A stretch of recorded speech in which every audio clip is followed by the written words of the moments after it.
આગામી દિવસોમાં ગુજરાત ગેસ દ્વારા સ્મશાન ભૂમિઓને અપાતો મફત ગેસ પુરવઠો હવે તબક્કાવાર બંધ કરવામાં આવશે। શું છે તેનું કારણ, જોઈએ આ અહેવાલમાં। ગુજરાત ગેસ દ્વારા સેતુ સંસ્થાના માધ્યમથી સ્મશાનોને અપાતો મફત ગેસ પુરવઠો હવે તબક્કાવાર બંધ કરવામાં આવશે।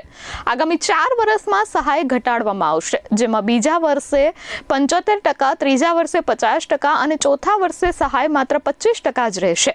કુરુક્ષેત્ર સ્મશાન ભૂમિનું વર્ષ 2024-25નું ગેસ બિલ આશરે 99 લાખ રૂપિયાથી વધુ છે, જે અત્યાર સુધી સેતુ સંસ્થા ભોગવતી હતી। એક મૃતદેહના અંતિમ સંસ્કાર પાછળ અંદાજે 2500 રૂપિયાનો ગેસ વપરાય છે। ગેસ સહાય બંધ થવાથી લોકો ફરી વખત લાકડાનો ઉપયોગ કરતા થશે તો પ્રદૂષણ વધે તેવી ભીતિ સેવાઈ રહી છે। કુરુક્ષેત્ર સ્મશાન ભૂમિના પ્રમુખે કહ્યું કે ટ્રસ્ટ આ બોજો ઉઠાવશે, પણ સામાન્ય જનતા પાસેથી કોઈ પણ ચાર્જ વસૂલવામાં નહીં આવે। સ્મશાન ટ્રસ્ટો હવે સુરત મહાનગરપાલિકા પાસેથી 50% રાહત મેળવવા અથવા અન્ય કંપનીઓના CSR ફંડ દ્વારા આ ખર્ચ સરભર કરવા પ્રયાસ કરશે। કમલેશ સેલર, શ્રી કુરુક્ષેત્ર સ્મશાન ભૂમિ જીર્ણોદ્ધાર ટ્રસ્ટના પ્રમુખ। આજે સમાચાર છે સત્યથી ભીંગરા છે।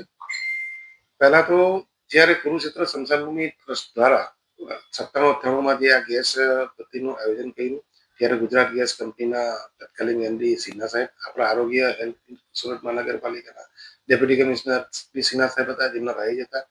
એ બેનો સુખદ સમન્વય થયો અને તે જ વખતે તત્કાલીન પર્યાવરણ મંત્રી હતા ભગુભાઈ વિમલ। આ ત્રણેયના સુમેળભર્યા વાતાવરણને લીધે આપણે એક લાઈનનું બી કામ ગેસનું સારી રીતે થયું અને સેતુ નામની જે કંપની છે, સોશિયલ ટ્રાન્સફોર્મેશન ગાંધીનગરથી કાર્યરત છે, જે CRS ફંડનો યુટિલાઇઝ કરતી હોય છે।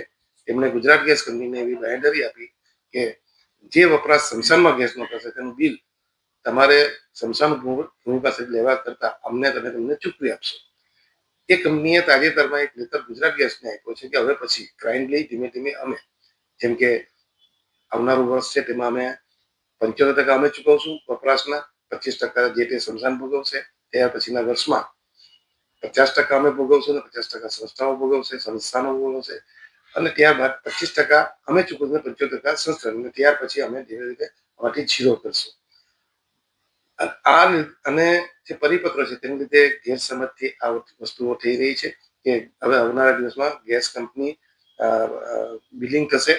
બિલિંગ તો પહેલેથી થઈ રહ્યું છે, પણ સેતુ નામની કંપની ચૂકવી રહી છે। એ રીતે મેન્ટેનન્સનો જે ખર્ચો આવે છે પર મુકાટમાંની બોડી અમને અગ્નિ સંસ્કાર માટે 300 થી વધારે ખર્ચો થઈ રહ્યો છે, કેમ કે એનું મેન્ટેનન્સ ખૂબ જ મોટું હોય છે, કેમ કે 500-700 ડિગ્રી પર આ ભઠ્ઠીઓ કામ કરતી હોય છે।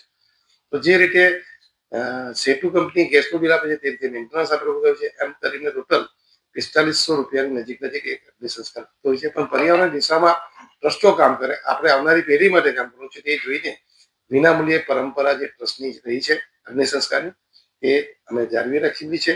અને આવનારા દિવસોમાં પણ સુરત મહાનગરપાલિકાએ જ્યારે ઠરાવ જ કર્યો છે 2021માં, જ્યારે પરેશભાઈ સ્ટેન્ડિંગ કમિટીના ચેરમેન હતા ત્યારે, કે ગેસ વપરાશ થશે તેનો 50% બિલિંગ સુરત મહાનગરપાલિકા ભોગવશે।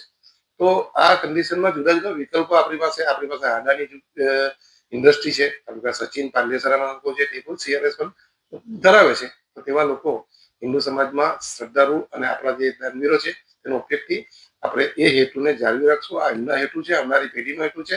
અને કોઈ જે વાત ફેલાઈ રહી છે કે અગ્નિ સંસ્કાર હવે મોઘો થશે, એ સત્યથી વેલવી છે। પ્લસ એ બાબતે કટિબદ્ધ છે અને વિનામૂલ્યે ની જે અગ્નિ સંસ્કારની પરંપરા છે તેને જીવંત રાખવામાં આવશે। Bureau report S24 news, Surat.